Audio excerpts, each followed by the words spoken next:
So, hello, my name is Triin, and we have arrived to the day number 2. And our task today was to laugh and have fun. And the fun part there uh,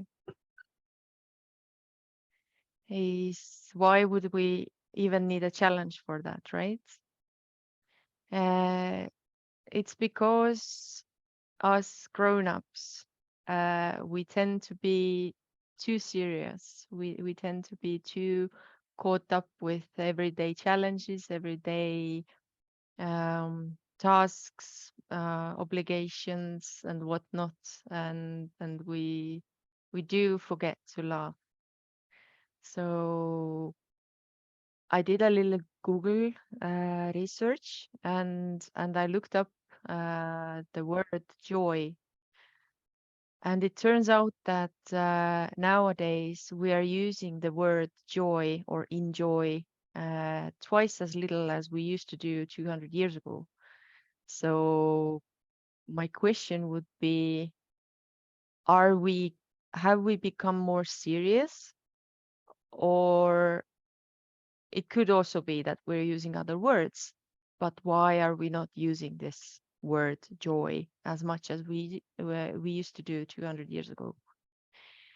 Um, So that's why we are having this challenge and then this task up in the series. And it's not just about face value. The task today, the purpose of this task is to reconnect to the feeling of joy, to the feeling of rejoicing life, um, and doing something silly and like being childlike, simple, not simplistic. They're very different things. No child is simplistic. They're very smart, but to be childlike, to be simple and enjoy the simple things of life. So that's the purpose, and to have the reconnection with joy and life. But the aphorism, the blue text you see, or if you look at in the Facebook, then the text between the stars also points out a very important concept, which is folly. So, what is a folly, and why does it say that all of our actions are folly? So, folly is, in other words, it's foolishness, it's madness. Um, And there is also a saying that we are caught up in the madness of the dream. So maybe a little bit simpler example would be that whenever we set up a goal for ourselves and we start going after the goal, we tend to become very goal oriented. So we want to get what we are after, and we tend to forget the journey. Um, And if the outcome doesn't materialize the way we want, we're not enjoying so much. Um, so we're kind of cutting ourselves out from the life because we tend to forget to enjoy life and then have fun during the journey as well.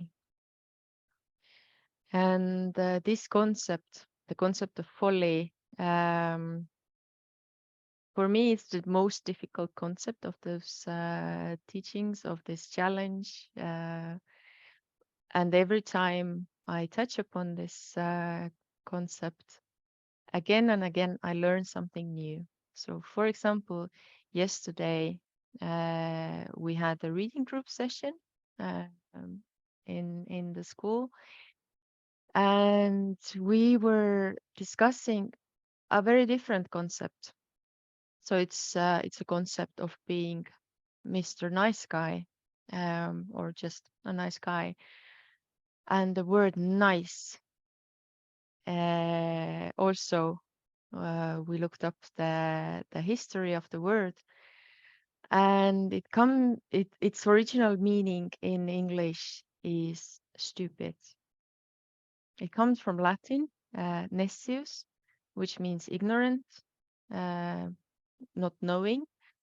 So this has been a very cool learning for me about this concept of folly, that every time when I'm trying to be nice to somebody, um, I'm just reenacting or again playing this this madness, this foolishness.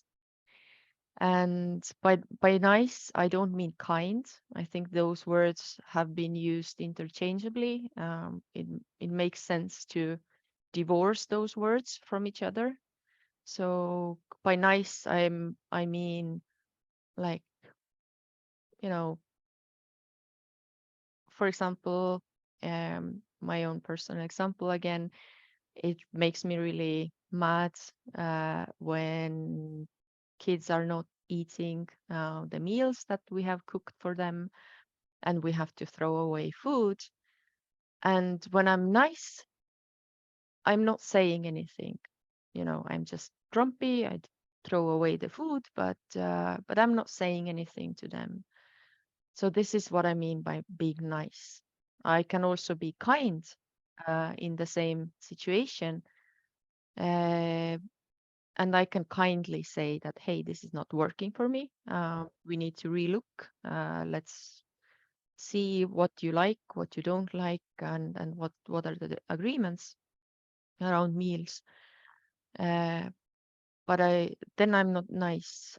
I'm kind. I can do it very kindly. So yeah, this has been my learning this time around the concept of folly. And to come to children, so why don't children have trouble having fun?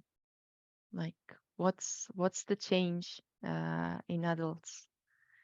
And I think we come back to the concept which we touched upon yesterday, that life is a selfish process, and children generally are much better at being selfish and getting what they want, and also enjoying the journey of getting their needs met and wants met.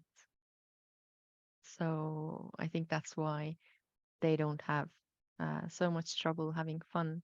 Of course, they don't also have to worry about paying bills, sorry, and stuff like that. Uh, but I think being selfish, we can be as adults as well. We can be more selfish. And by selfish, I don't mean self-centered.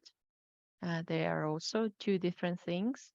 Self-centered is life revolves only around me. Everything needs to be the way I want. I'm very demanding, etc. So this is self-centered.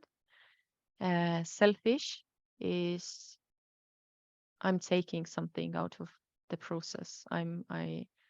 There's something in it for me to do things, to be here, to um, have a contact with somebody, etc. So how can we attain this an awareness that um, nothing is more important, nothing is less important than anything else, meaning getting food on the table is just as important as getting enough sleep, which is just as important to play a game. Um, so how do I get to that state of mind, state of awareness? What helped me personally the most was an understanding that it doesn't matter what I do, how I do it, it will create a challenge for somebody. or a challenging situation for somebody, because we're so interconnected. And again, a practical example could be that from yesterday, actually, and I realized it today. Um, so my usual doing would be, I'm expressing myself fairly modestly. I'm kind of way confusing. Um, and I was actually expecting that somebody challenged me about my take from this challenge. And it didn't happen. I have been challenged before that I take not nearly as much as I give. And I got challenged this morning, and it was really, really subtle and warm and kind way uh, to do it. So my accountability group partner said that, hey, you're on stage, on public stage, 10 days straight, and fear of public performance is number one fear in America, for example, and you're overcoming this 10 days straight. So you're achieving something really big. And this helped me to understand that, again, I have been modest, and I'm going to change my take a little bit, which is also being modest. My self expression is that I'm doing things smaller. Um, so yeah, I'm gonna change my take, and I'm going to take the power out of this being on public stage for 10 days straight, and take out confidence that I can do it. And next time I need to be on the stage 15 or 20 minutes, then I have enough confidence that I'm capable of doing that. So that's that much about today's aphorism and also the task.